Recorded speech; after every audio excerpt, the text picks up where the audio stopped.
ഗുഹയ്ക്ക് മുന്നിൽ ഞാൻ കുറെ അലങ്കാര ചെടികൾ നട്ടു വളർത്തുന്നുണ്ട്. ഗുഹയ്ക്കടുത്ത ഒരു മാളത്തിൽ ഒരു എലി കുറെ എലിപ്പിള്ളാരെ വളർത്തുന്നുണ്ട്. അതിലൊരു പയ്യൻ പാട് വികൃതിയാ. തക്കം കിട്ടിയ ചെടി പിഴുതെടുക്കാൻ വരും. ഇന്നൊരു ദിവസത്തേക്ക് നിങ്ങൾ ചെടിക്ക് കാവല് നിൽക്കാമോ? എനിക്കൊരു യാത്രയുണ്ട്. എലിപ്പയ്യന്റെ ശല്യം എന്നേക്കുമായി ഞങ്ങൾ തീർത്തു തരാൻ കരടിച്ചേട്ടാ. അത് മതി. എന്നേക്കുമായി പയ്യന്റെ ശല്യം എങ്ങനെ തീർക്കും സൂത്ര? ആ ജോലി തനിക്കാ. ഏ, എനിക്കോ? താൻ ആ എലിപ്പയ്യനെ കോക്കറി കാട്ടി പേടിപ്പിക്കണം. എന്നിട്ടും അവൻ ചെടി പറിക്കാൻ വന്നാൽ വേറെ വഴിയുണ്ട്.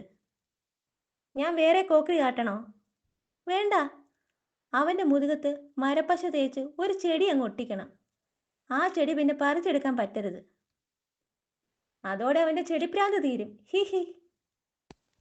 ദാ അവൻ വരുന്നു ശരു. ചെന്ന് പേടിപ്പിക്കേ. ക്രീ ഹാ ഹി ഹി. പേടിച്ചില്ല സൂത്ര. ചെടി ഒട്ടിക്ക്. നിന്റെ പ്രാന്ത് ഇന്ന് തീർക്കുമെടാ ഞാൻ. He he. ഇനി അവൻ ഇതുവഴി വരില്ല. ഇനി കാവലിന് താൻ മാത്രം മതി. ഞാൻ ഗുഹയ്ക്കകത്ത് പോയി റെസ്റ്റ് എടുക്കാം.